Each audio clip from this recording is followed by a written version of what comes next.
Nosferatu.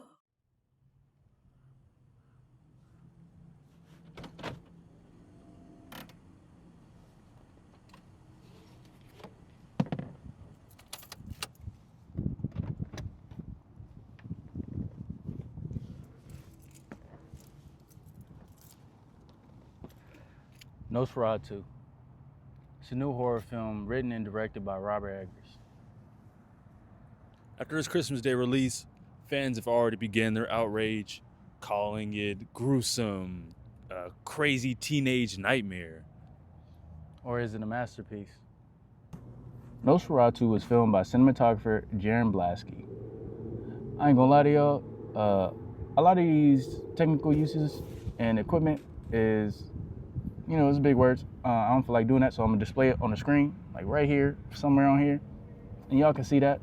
But it helped to capture really 1800s Germany, that Transylvania feel.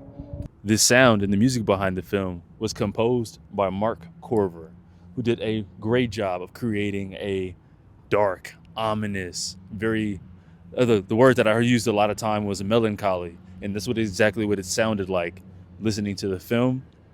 And it did its job with creating suspense and making certain elements and certain scenes have a fearful and dark tone. The budget for the film Nosferatu reached $40 million. Which actually is on the higher end for a horror film. $40 million. Yeah, but it did, reflect both the ambition of the project and the high level of craftsmanship involved. So $40 million. Yeah, I get that, but it detailed period. $40 million. Honestly, after leaving the theater and watching Nosferatu, I thought it was basura. No, I'm just playing. I'm playing. No, it actually left me pretty conflicted and kind of confused because I didn't really have an understanding of the story of Nosferatu. Going in, I thought it was just gonna be like a regular Dracula flick, maybe some really dark elements to it, some cool visuals, but it turned out to be a lot more than that, and I grew an appreciation for that. After learning the background and the history about it. I was fully expecting Nosferatu to be the exact same vampire movie that I've seen before. Instead, I was pleasantly surprised with a maniacal love story and a demon possession movie that was masked by a vampire movie. It was pleasantly done. I enjoyed that they made Orlok the center of everything, whether it was him on screen antagonizing characters, his name creating so much fear within the movie, and the parasitic relationship that he had over the world he created and over the world that he inhabited. The main antagonist of Nosferatu is Count Orlok, played by Bill Skarsgård, who to me does an amazing job with, Count Orlok being full of just pure evil intention and just being purely wicked. Nicholas Hoult plays Thomas Hudler, the protagonist of the film, yet wasn't really given protagonist qualities in my opinion. He never had any real control over his life, over his wife, over anything in the matter.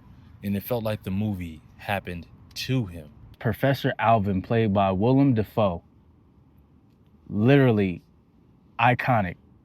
Like really driven crazy, like a mad scientist for real. I think that is like the best way to describe him. A mad scientist. Going over the role of Lily Rose Depp, who played Nina. Nina was crazy, bro. I appreciated that she did a lot of over dramatic acting, which I believe took away from a few scenes. Yet when I went back to a second showing, I appreciated it in a different light, that she was a lot more extra and outward as more of a theatrical play instead of traditional theater acting. Another essential character to Nosferatu would be Anna, who's played by Emma Corrin.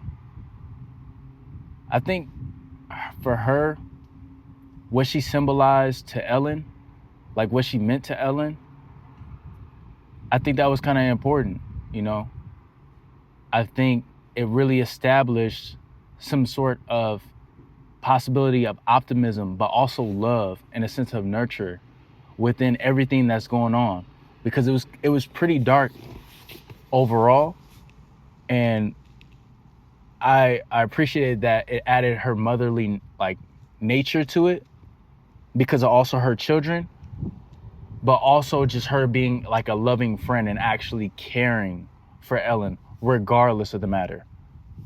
One character that I deeply empathized with and felt bad for the entire film was Friedrich by Aaron Taylor Johnson. Sure, he's catching a lot of slack and bad reviews from the Craven movie, but he did a wonderful job as Thomas's best friend. I felt horrible for him that he lost everything in this film and was almost a skeptic and felt that, hey, I don't believe what's going on. What's ever present is the plague. What's going on is all the things that's not Count Orlok. It's where he doesn't believe it. And losing his wife, losing his kids was insane, in my opinion. It was something that showed how merciless and absolutely no bounds, no limits that he was going to do to get everything his way. I also think it's important to discuss Erna, who's played by Simon McBurney. He literally was the assistant to Count, but was the perfect assistant in every way, literally setting up Tom, also helping Count to get to his new like residence. Like he literally, and the actual, books and literature that he kept that actually helped them to understand who Nosferatu was and what type of rituals they were practicing. Also, the prophecy that Ellen was supposed to fulfill. I think he held like a very important like role.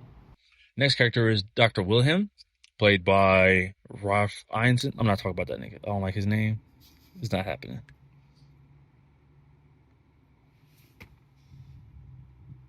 You might have to mention him just because his consistency throughout. Like he's the one who led to Professor Alvin. We can call him Nina. You called her Nina? I did. Yeah, you. I knew it was Ellen. Damn. You just gonna have to correct that in there, like Ellen. Honestly, bro, it's our first time. It's a learning experience. Like we ain't gonna get it right on every single joint.